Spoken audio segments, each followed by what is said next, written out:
What's up, everybody? Episode 33 of the Ain't Got It Yet podcast. I'm Michael Flix, of course.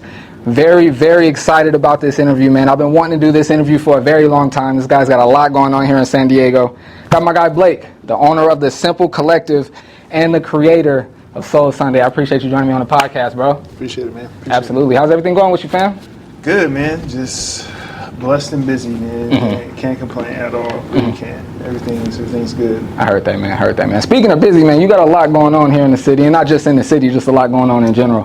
Why don't you just fill us in real quick on all the stuff that you got going on, man? Well, as you said, the Simple Collective is the creative entity that is the incubator for a lot of stuff that I do, i.e. Soul Sunday, Gospel and Grits.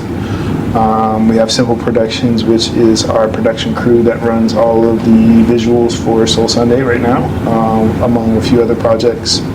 I do photography as well, but it's more of a passion project, so that, and then I do creative consulting, so working with different nonprofits and other brands to either launch events or do social media launches, all that. Just all things creative is the best way to put it. Hey, got a lot going on, bro. Got a lot going on. How do you kind of stay even and stay level with so much going on? It's a good question. I'm learning. Honestly. This 2 years prior, I was working a full-time job, and then this was more of just like a passion. And then pandemic, which was a blessing for me. I was able to launch my agency full-time. So I say I do a lot of stuff, but actually it's my full-time job. So I don't have a typical 8-hour job, but it's I have days where I work probably 10, 12 hours. Like the last 2 days, I took pretty much 2 days off just to kind of reprogram and reset. So I'm still figuring kind of how to fully manage it, to be honest. When you step into this entrepreneurial space, you really you can follow different people and, find out good practices, but it's really a one-on-one experience per person, what they're doing and stuff like that. So, but to be completely honest, I'm still trying to figure it out. I hear you, man. Yeah. I'm right there with you, honestly. Right there with you. How has it been since not having a traditional job and just working for yourself and being an entrepreneur? How's that grind been? I'm broke as hell all the time, but my time I have my time. I own my time, and I really realized that is more valuable than money, is having that time. And I get to, like for a while, Mondays were my Saturdays, because a lot of stuff I do is ideally on pretty much Thursday through Sunday. So Mondays were like my Saturdays, Tuesday, Friday, Saturday was my Monday, Tuesday. So I think the beautiful thing is that I control my time. If I want to put some time off, put the PTO on me. So, but with all that I do, I really can't take time off because I'm in that space of just growing and building systems so that the things can run itself. Because the biggest goal is you want these things to run with or without you. And right now, it doesn't run without me. So, and as cool as that sounds, it's not always the best because you got to sacrifice a lot. So. But yeah, it's. I think that's the biggest thing. Is just owning my own time. I don't come to work with a pissed off boss because their wife was mad or something like that.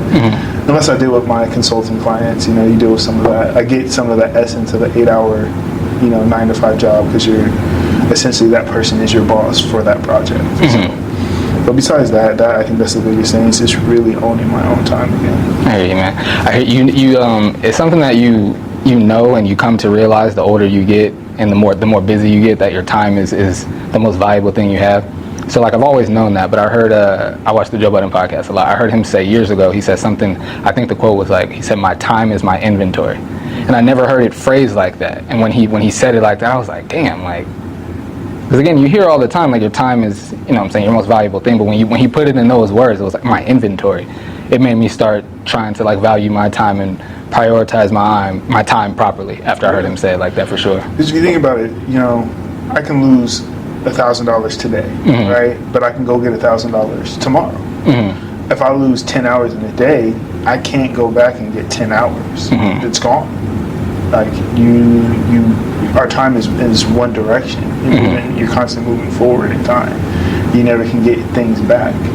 So it becomes, you can't really put no dollar amount on it, because money comes and goes, but time is of the essence.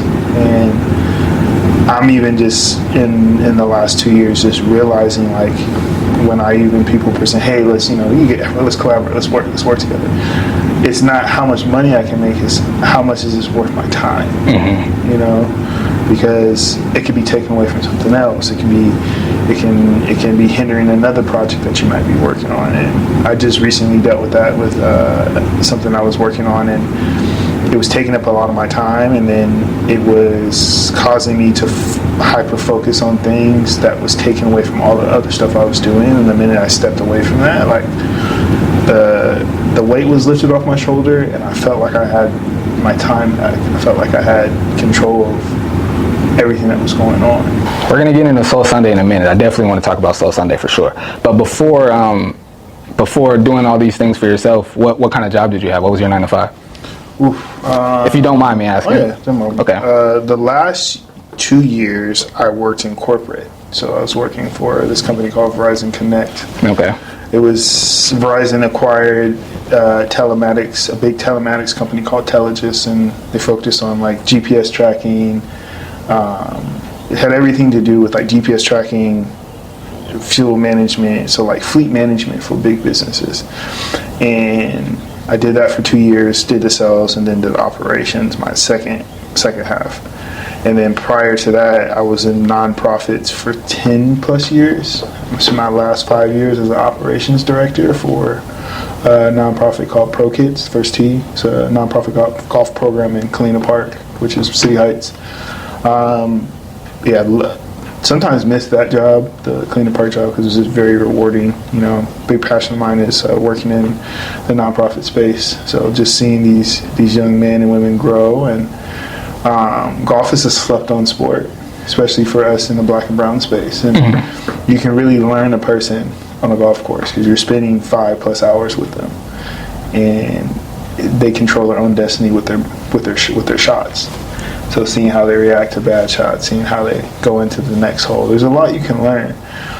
So I always like with people, oh, you close the business deal on the golf course. You really do, you really can. So that's what I was doing prior to me going full time. It's my creative work. You said working in nonprofit was rewarding, not so much working in corporate? Nah, like you're stressed, especially in sales. You're stressed. So it's 31 days in a month. You're stressed 29 days. Then you get a day of like rest, or you might not because you didn't hit your goals. And then you get that nice fat commission check, but then it's right back to hell for the next 29 to 30 days. And it's just I commend people that do it. It's not for the faint of heart. For me, I just knew it was a means to an end. So I would lose sales, or people would, by rules of engagement, would lose a certain sale because somebody had talked to them, and people would be pissed. And I'm just like, all right, whatever. And like, how are you not mad? I'm like, because this is a means to an end to me. That's why every day I walk into that job, like, it's a means to an end. So this is not going to be my whole life. But also learned a lot. I think it was a perfect 2 years of prepping me going into my own space. And then I was blessed to meet some really, really amazing managers that I worked with, especially the last year before I moved over to operations. I had two managers, Jeff and Nelson. Still keep in contact with them there. It was cool because they knew that I wasn't supposed to be there, and they always supported me outside because I talked about Soul Sunday and stuff like that when I was doing it at the time. So it was really cool to see these two guys that have been putting years into this position still support me, knowing that my time was it was short. So it's cool to see them. They'll reach out to me and just give me my flowers and stuff like that. That's dope. Yeah, but besides that and some of the friendships that I cultivated in this space, I don't really care for corporate. Now, yeah, you said during COVID is when you stopped a traditional 9 to 5 and. Yeah, I didn't really have a choice. Oh, okay, that was gonna be my next question. They severance me, so I had an option to take an amazing severance package or take a lower paying position, and I had 30 days to make a decision, and it's the second job I've ever been let go from, and I just took those 30 days and like literally every day and just wrote out the pros and cons and this and that and I was like, you know what, this is God, the higher power, whatever you believe in is telling me like it's time for you to step out on your own. And I did it, and it was the best decision I had made during pandemic, but also too it was during pandemic when everything stopped. It was right at like the height of when Soul Sunday was like we're busting out of the seams and people were like you're outgrowing the space, and I just didn't know where the fuck I was going to go. Excuse my language, but I just didn't know where I was going to go. Didn't know. So when pandemic happened, it's set everybody on their ass.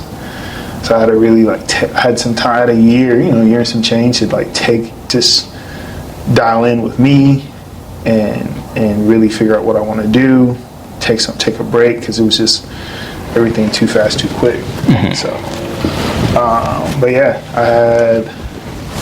and it was actually kind of crazy. What really was a decision, I had got a dog at the time, my first dog, Bruno, and those 30 days I just spent training him.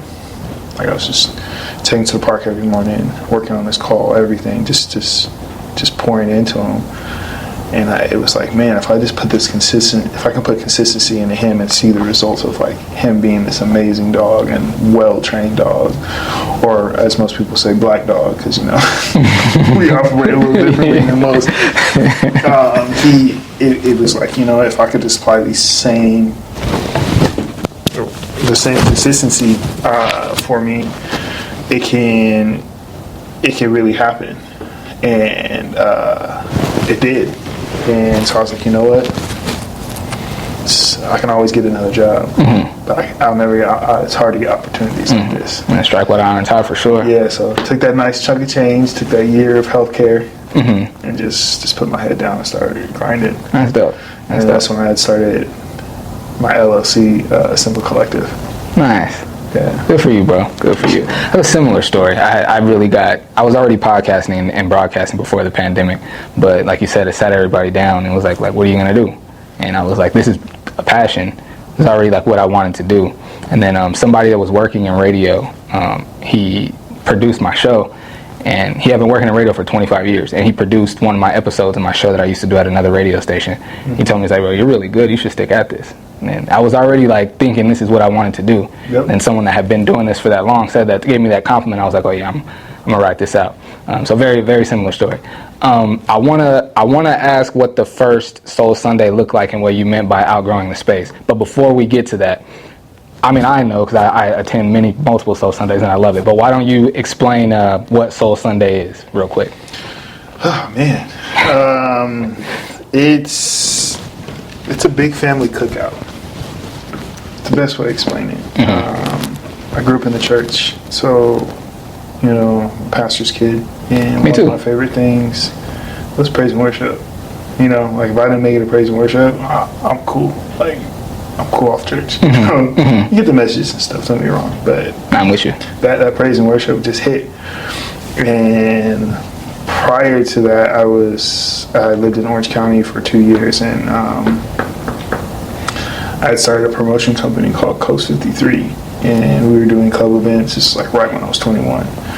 We were doing club events. We were busing people up from San Diego, busing people from the IE, because we realized like there was no market in OC for like club events. Everybody went to LA or San Diego, but everybody wants to get out of San Diego, and a lot of people don't want to drive to LA. So, hour and 15 minutes. So me and my team,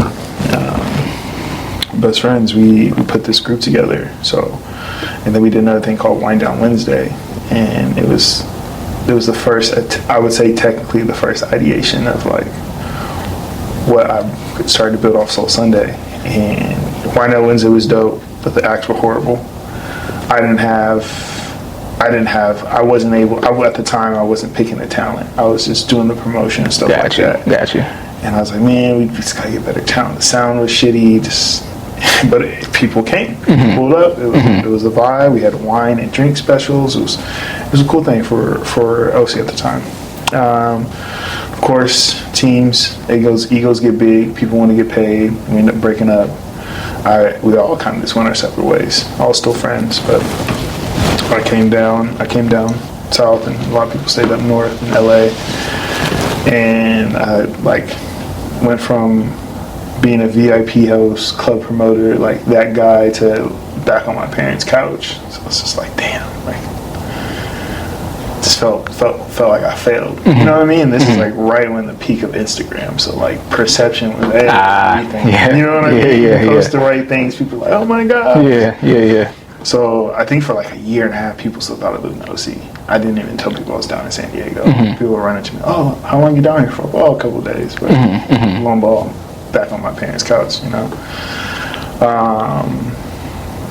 So I digress. But Soul Sunday is a big cookout, and it's rooted around music and collaboration, and we just don't have live music, especially live music for the black space and the brown space. We really don't. Really for the black space, even to get granular. So I was like, how can I take what I learned in OC? How can I cultivate this space? And it just kind of blossomed. And to be honest, it's just I wanted to listen to live music. So I was like, I got to figure out how I can do this. And I was really just doing it for myself. And love that. Yeah. So. Where was the first one, and what did it look like? I know you said the Wind Down Wednesday, but the first one that you put the title Soul Sunday on. What did that look like? It was at Public Square Coffee House. Shout out to Aaron Henderson. I had met him prior through a friend, and it was like me trying to get back into like the creative event space. My boy Brett was like, yo, you should come check out this open mic at Public Square. I think you might like it. And he was in the midst of like stepping down from it. So I was like, I'll take it. You know?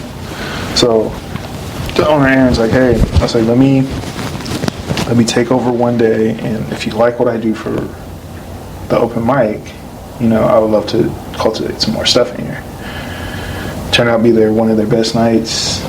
I just basically like text everybody, like, yo, pull up, sign up, like any and everybody knew that could sing, just like pull up. Liked what we did for Public Square, like for that open mic night. I was like, I want to put on an event, so we're trying to figure out what days. Everybody's doing a Friday and Saturday. Didn't want to compete. I was like, let's do a Sunday. Call it Soul Sunday. It's okay. And originally it was gonna have like 12 acts or something crazy. And the homie Aaron was like, nah, bro, you gotta dial this back. So I got it down to like 3 acts. And at the time, people were just bringing up their own like bands and equipment, and stuff like that. And then I got a little house band from my little young Mission Bay guys. They all had just graduated. So they were my house band for a little bit. So we kicked it off. So like the first couple shows, I was running the door, running, the bar, running sound. I would set up by myself. Man. And then brought my best friend Alex on my day one. He started helping me host. And then we had Lyrical Groove, which is Kendrick and my house band now, a variation of them. And that's when I knew I was on to something, because he had came with this full setup, and it was still one of my core memories. We just brought the house down. And I was like, yo, Kendrick, like, can I use your band as my house band? Yeah. Connected with Shotty. And 9 years later, bro, it's been grinding. And yeah, we just promoting. We didn't even start the actual official Soul Sunday Instagram until pandemic. So I was promoting on the Public Square page and on my own page. I think that's when I first started hearing about it. Was on during the pandemic. Yeah. Because we did like a little protest event, and then I took a break, and then we kicked off and then once things started to open back up, I connected with Courtyard. It's just been downhill from there. So You said it started in church. I was gonna ask, like most young, like black people, especially black men, we get into hip hop. Like we have, I'm sure you have a favorite rapper too, but I mean, like we're like more, we gravitate more towards like hip hop and rap. And you said it was church that kept you like loving the soul music. That so my older brothers listen to nothing but hip hop. Okay. Like, You're the baby? yeah, I'm the youngest of four. Okay. Outkast. My oldest brother, every paycheck would go pick up a CD and just listen to, Chronic 2000, Chronic 2001, Bone Thugs and Harmony, just everything. But when my freshman year, it actually started in high school because I joined ASB, so I used to put on events. Oh, nice. ASB. What school did you go to? Still Canyon. Nice. Yeah, shipped me out to the boonies. I took my sister's CDs, and it was a Music Soul Child CD. I got a whole of her other Music Soul Child CD, and it just R&B, neo soul, just like had me in a chokehold. And then I found out one of my other favorite artists, Jamiroquai. It's cold white dude from Europe. Like, if you just listen to his music, you're like, nah, this guy ain't white, and he seems crazy. So between that and that, I had this deep love for just production, neo soul, jazz, and then the birth of YouTube. I used to watch, and I'll say this, I contribute to a lot of this man's views, Ryan Leslie. Me too. And his production sessions. I look, he used to be a streaming farm for Ryan Leslie, bro. Oh, bro.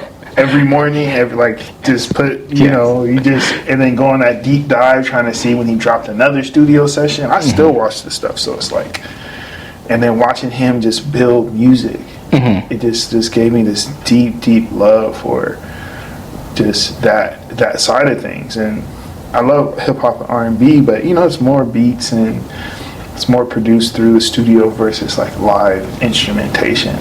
And I just had this deep love. And in middle school I was in the band, but you go to high school, it's not the cool thing to do.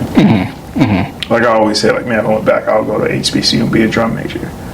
I regret not doing band in high school as well. I grew up playing the drums in church, and my mom always wanted me to do band, and I was like, I'm a basketball player, I'm a football player. I regret not being in the band for sure. Yeah, I didn't, football ended at 12th grade.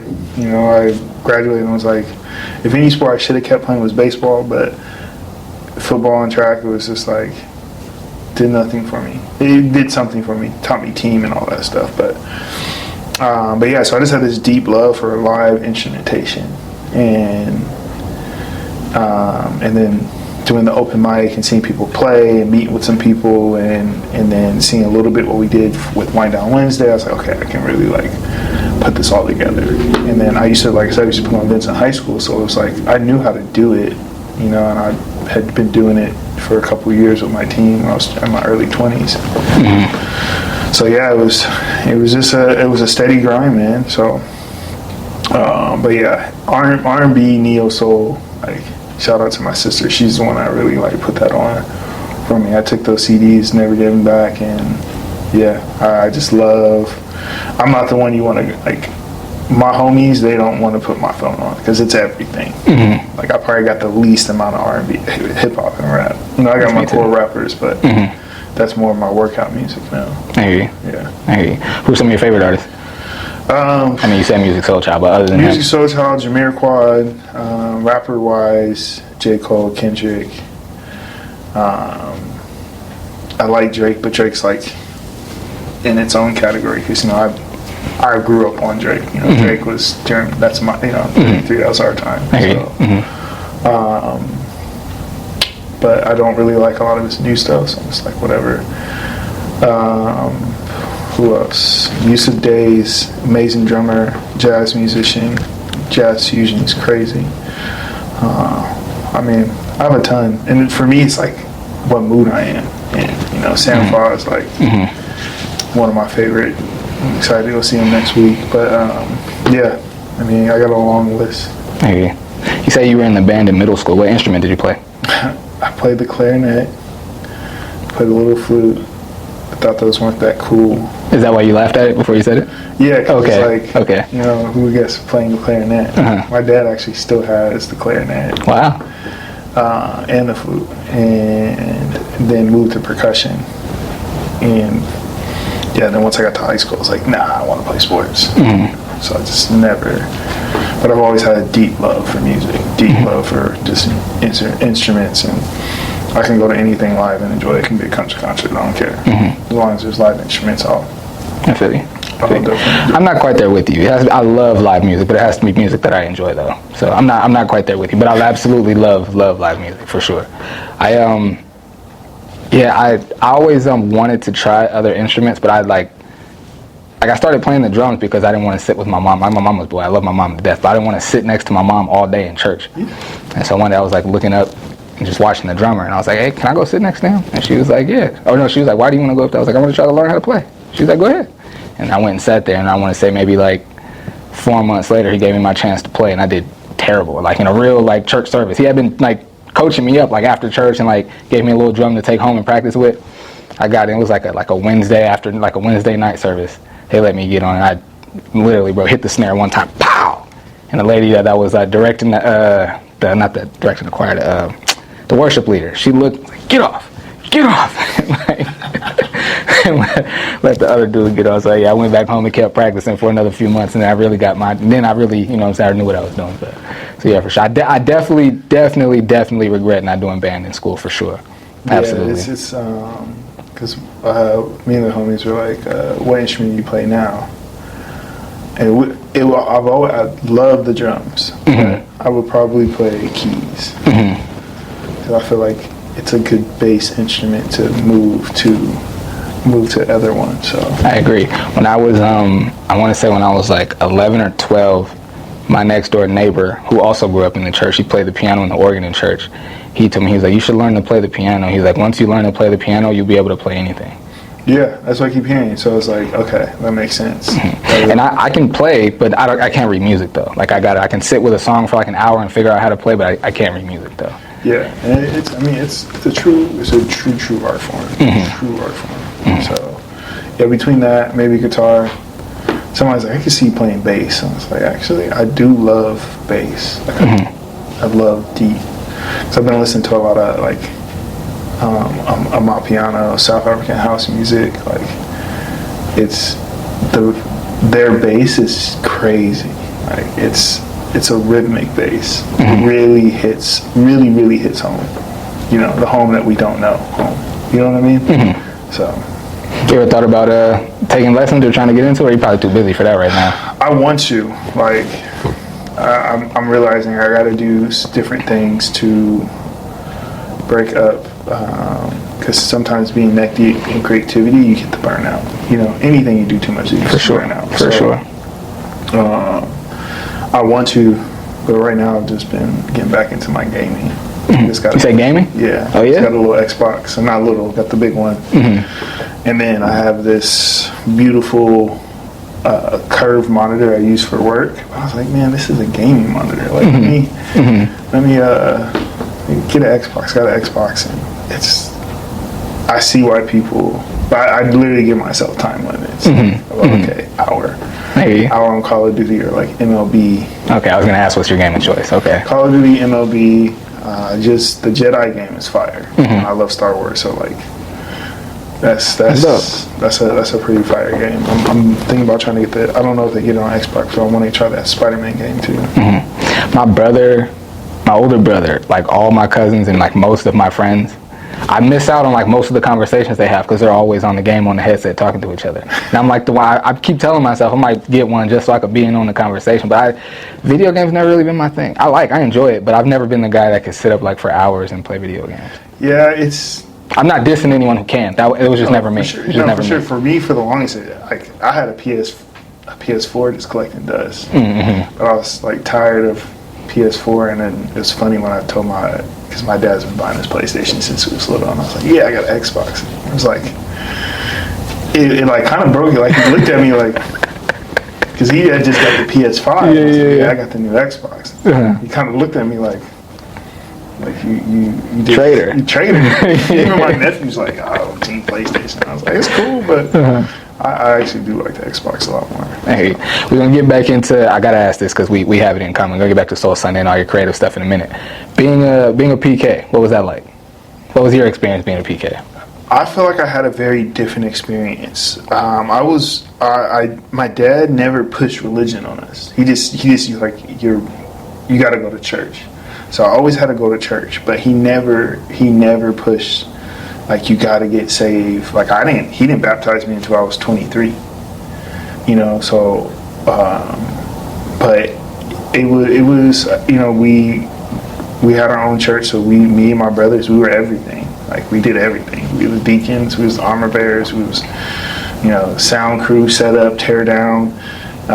We had this agreement with the church that we were sharing that we would take care of the landscaping. So every Saturday, my Saturday was shot. Like from sun up to sundown, I'm cleaning this big church, just cutting, cleaning. It was crazy.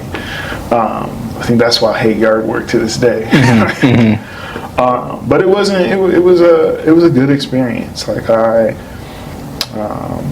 look back on those years, and it was a really good time. Also, too, my dad realized starting a church takes a lot. You got to sacrifice. So it was either the family or church, and he chose us. And he stopped actively ministering and poured back into us. And it was cool, kind of and then also too, just seeing church is church. It's a business. It's like we can have church now, not how the construct of what church is like. My father says not one man should have that much power, because church is not the pastor. It's what we read and 100%. But you go to these churches. Well, pastor said. Well, pastor is a man. And how many scandals be coming out of these churches? Too many. And not to say that all are like that, but yeah, my experience with the church was good. Like I really no bad moments, just funny moments, or people people coming drunk trying to attack my dad, and we got to drag him out the church, and just you just see being a PK, you see the other side, so it kind of taints you a little bit, but it wasn't a bad experience. It was just I could never do nothing on a Sunday, and then New Year's Eve. Forget about it. You know where we at. We bringing in the Lord. Hallelujah night. Yeah, yeah. All the homies at the party. Yeah. And you go back the next day hearing all the parties, and I'm like, yeah, and I was just at church at Denny's. So the minute we didn't have to go to church, man, I think that's why I hate champagne, because the minute I didn't have to go to church, we went to a New Year's party, and I just drank way too much champagne. Got faded. I almost wanted to go back to Besides that, everything was good, man. Just Saturdays and Sundays I just didn't have. I always ask whenever I meet a preacher's kid, and especially a pastor's kid, because it's a not an experience that everyone has. But though I can say my experience was very similar to yours. No one ever came drunk and attacked my dad, so I never had to deal with that. But as far as having to be everything for the church, and again, you say you have all brothers, or you have sisters as well? One sister, two brothers. Okay, and then see, I'm in the middle. My dad had 3 boys and was a pastor. So again, the chairs, the tables, we were the ushers, the deacon. I played the drums. My brother was we did everything, just like you said. Yeah. I'm kind of hesitant to say it, but it is the truth, and I'll just talk to my dad about it later. What you said about your dad, he had to choose between the ministry and his family, and he chose us. I don't know if my dad really viewed it that way, but I can say he chose church, but tried his best to do both. Yeah. So it was and as his son, knowing that this is what God called him to do, this is the calling that's on his life, you would feel things like dang, I wish my dad was around more, dang, I wish he. But for me anyway, I can't speak for everyone, but for me anyway, when I would have those feelings, I would check myself and be well, this is his calling, this is what he's supposed to be doing with his life. It's kind of, I looked at it as it's selfish for me to always be like thinking that, you know what I mean? Like I'm human and I'm a kid. I'm gonna have those thoughts and those feelings, and I wouldn't always check it. I mean, obviously, let me say that I wouldn't always check it, but I feel like more often than not, I mean, this is the calling that he has on his life. Like, stop being selfish. You know what I mean? Yeah, and I think too is, you know, I'm very fortunate. Like, you know, a lot of people don't have dads in their life, you know? Very much so. Or have, like, those moments, or they do and they're not here anymore, you know? So it's like, I always have to reflect how blessed I am. Just, you know, I was the last one, so, like, I really got all of my dad. Mm-hmm. I got he switched his hours to come to my games. He, you know, I am very blessed in that point. And, like, you know, he stopped being active right around high school. So, like, he was very much involved in a lot of things. And I just always reflect on how fortunate I was to have him in those spaces. And it was funny because he would come and watch the sports, but he'd always bring a book. So he'd be with my brother, like, hey, let me know when he's in. And I look over and I'm on the sideline. He's got his head down reading.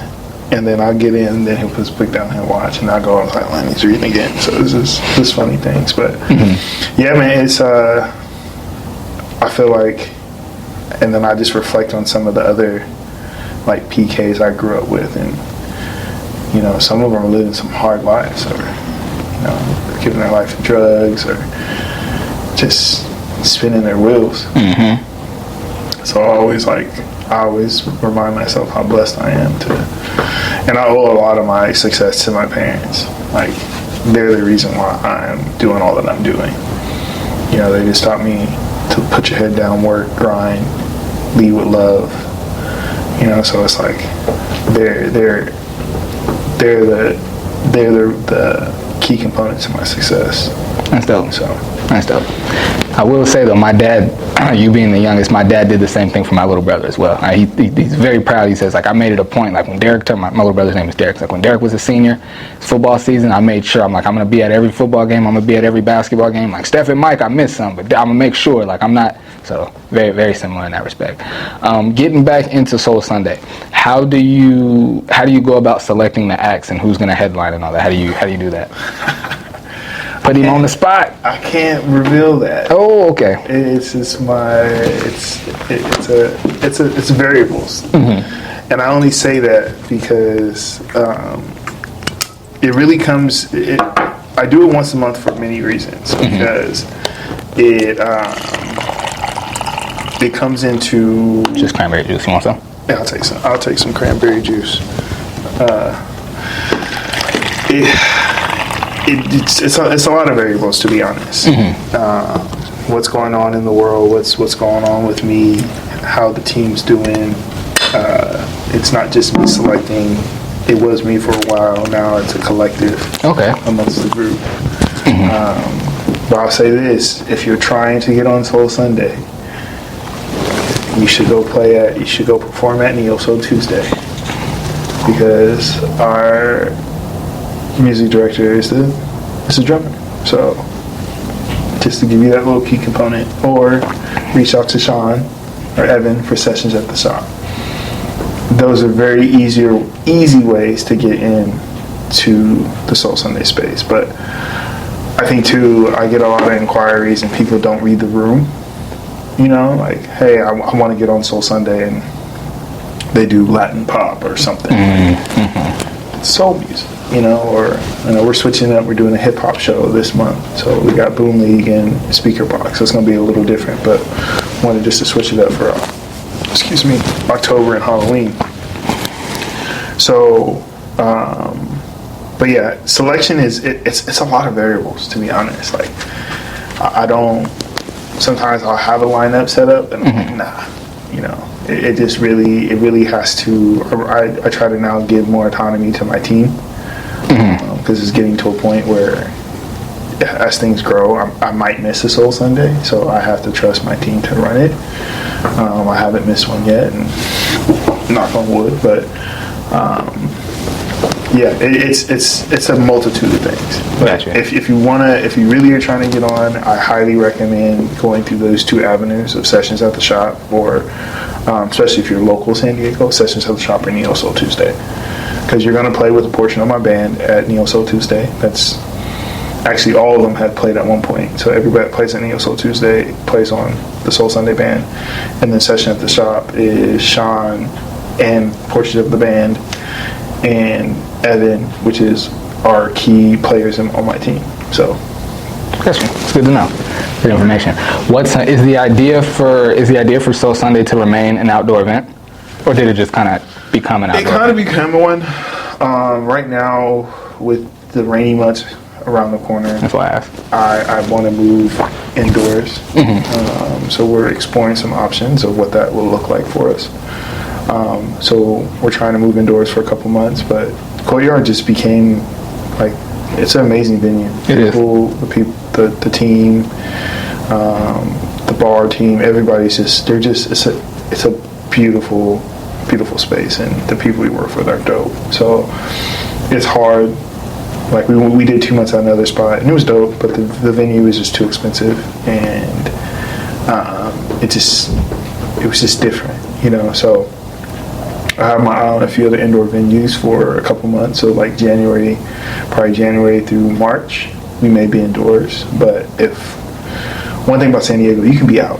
Yeah. You know, just layer up a little bit. Yeah, for sure. Stand by a heater. You know, Yeah. have a few drinks. You'll be good. Right. So we're exploring that, but it just became an outdoor event because at the time during the pandemic, it was just easier to book outdoors. And then there's a few components where some indoor venues just don't make sense because we don't use the stage. You know, we purposely put them on the floor so we can connect.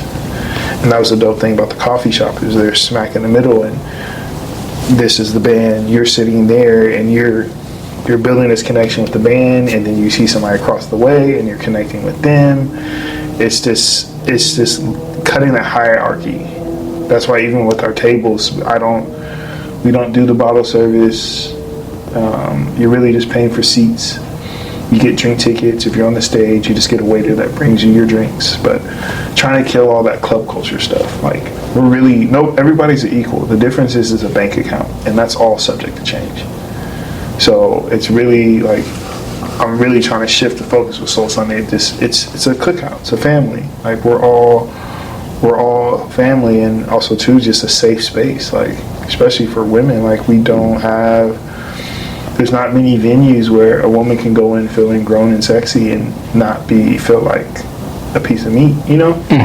So it's just really trying to create those spaces, and even for our LGBT community, like just a neutral space for everybody. Use your gangbanging, like leave that shit at the door. Like, we're just coming here to have fun. There's no turf, there's no colors. Like, it's for us to connect, for us to build. I talked to somebody and she's like, yeah, I go by myself all the time. And that's just really dope to hear, that you feel that comfortable to come to an event by yourself and walk out with friends, you know, or connect with somebody that now be like, there's many people, I met him at Soul Sunday by myself, now we go all the time. So it's just really building that safe, neutral space for everybody to come and just enjoy yourself through music. Absolutely.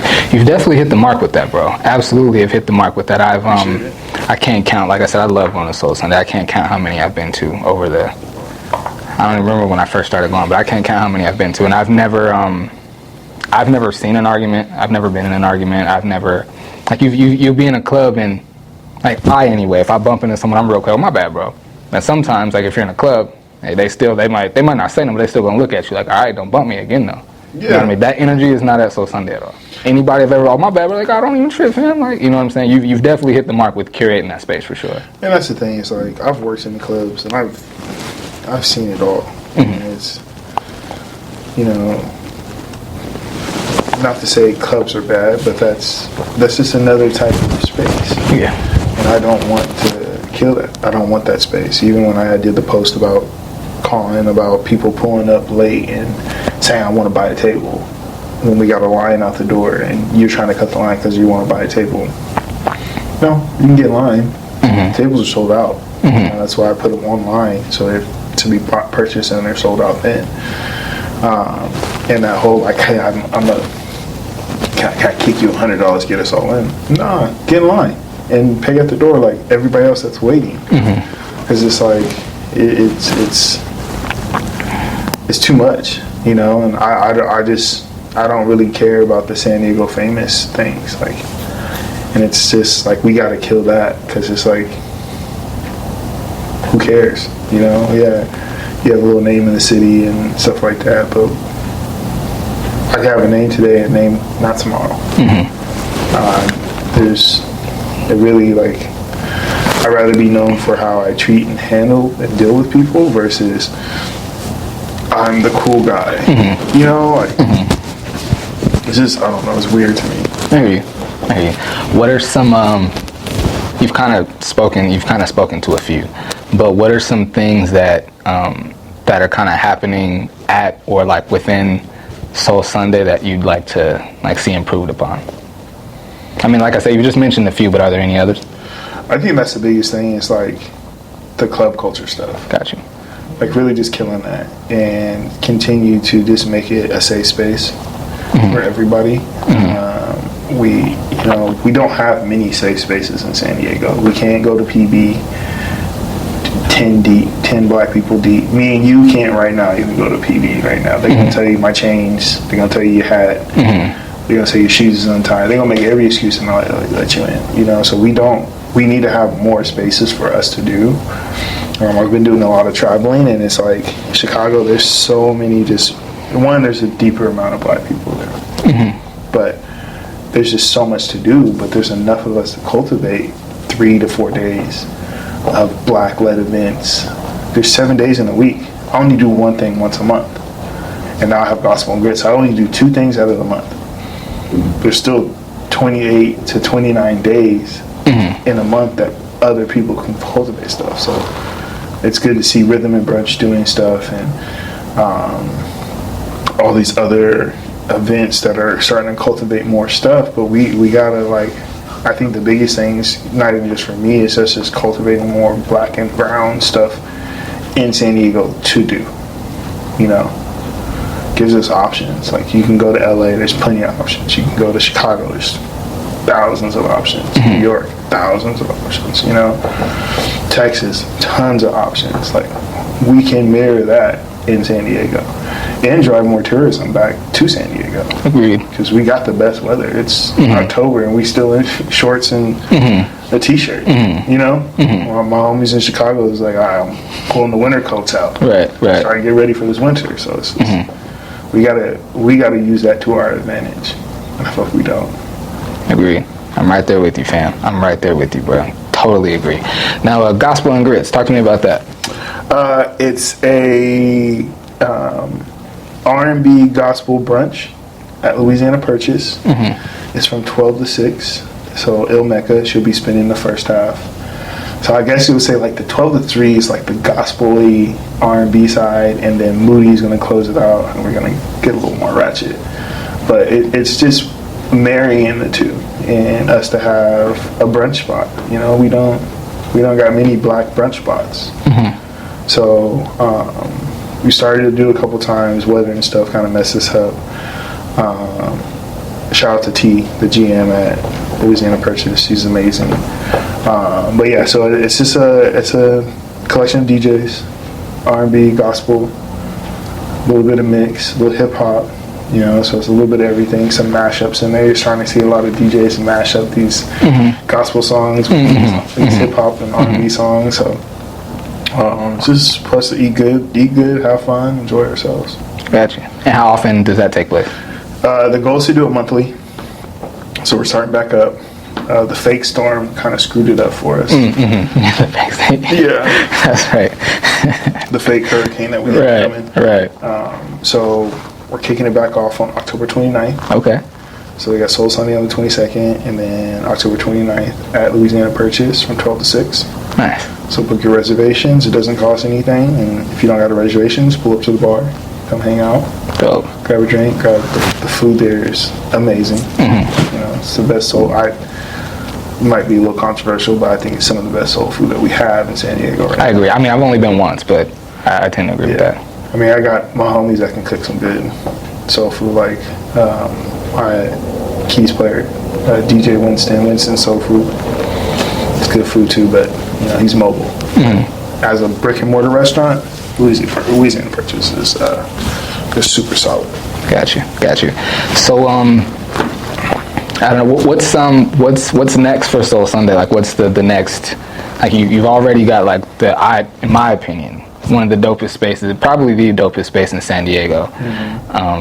Everyone loves it. Everyone loves pulling up. I know I can't count how many people that they make it a point to never miss Soul Sunday. Like, you've done that. So like, what's next for Soul Sunday?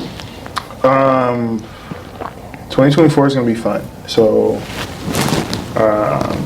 I'm working on a potential tour. Just know we'll always have a show in San Diego. That's one thing, we'll always have a show in San Diego, always. But we might go activate in a few other cities, and really for that is to try to bring those people to San Diego,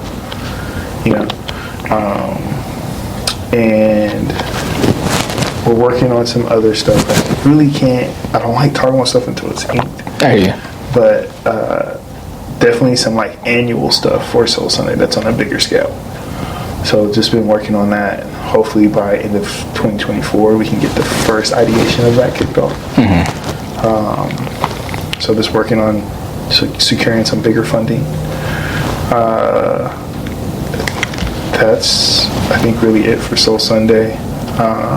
We're working on going live, so we'll have a live portion. So if you can't make it, you'll be able to hop on the live stream and see us activate as well. So nice.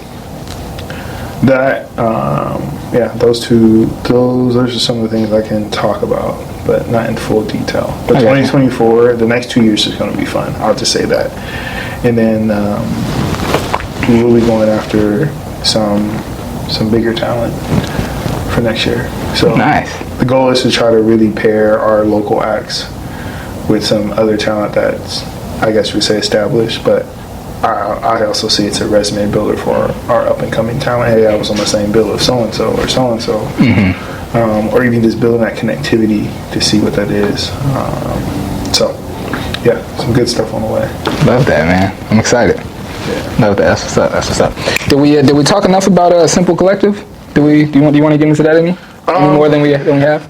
Simple Collective is just it's the agency. You're going to be seeing a lot more. You're going to be seeing a lot more stuff outside of that. Simple Collective is going to, since like I said, there's more days in the month. So Simple Collective is going to help cultivate some more events.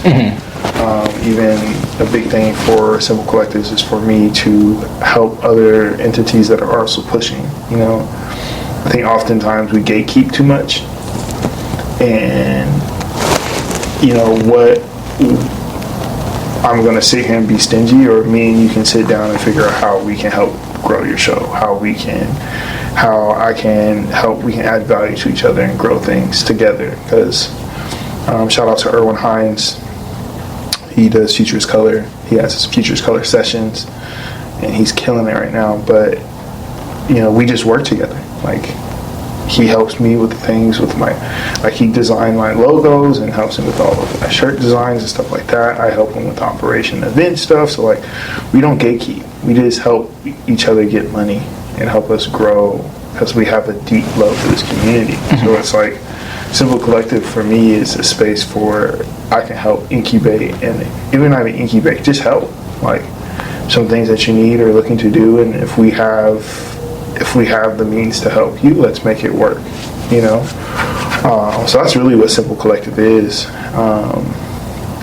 And the website and everything's coming soon, so you'll be able to kind of see what we offer in our offerings and be able to book and all that stuff. So working on the not so fun, sexy side of entrepreneurship, which is the admin and all the lovely paperwork. All right, man. That's what's up, man. I'm glad I had you in today, man. Like I said, I've been looking forward to this for a minute, man. Like I said, after that, I had already been, having a podcast, doing broadcast and everything. But after my first time going to Soul Sunday, I was like, yeah, I gotta have him on the show, bro. And like I said, I knew, and I can be admittedly, like I know people know this, but admittedly, I could be a very pushy, persistent, and annoying person. And I know I can be that way. So I know I was like, yo, I want you on the show. But I honestly, I appreciate it because I'm in a space now where like things are just like moving a mile a minute. And I just always, like, we would set time up and then something would happen, and I felt bad because I appreciate the persistence. Like, good to know. It's mad respect because it's like sometimes I feel like we're not persistent enough. Mm-hmm. So and when you hit me again, I was like, I'm making time. Like I'm going to make it work.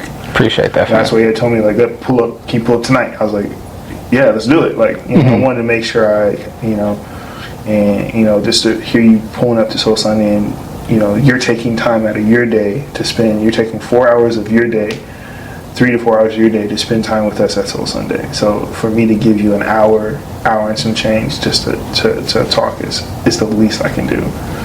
And I appreciate you, showing interest. So I'm honored. Absolutely. My guy Blake, appreciate you coming on the podcast, man. It was an honor. Be working soon. Absolutely. Ain't Gotta Get Podcast, episode 33. Appreciate y'all, man. Take care. Be easy.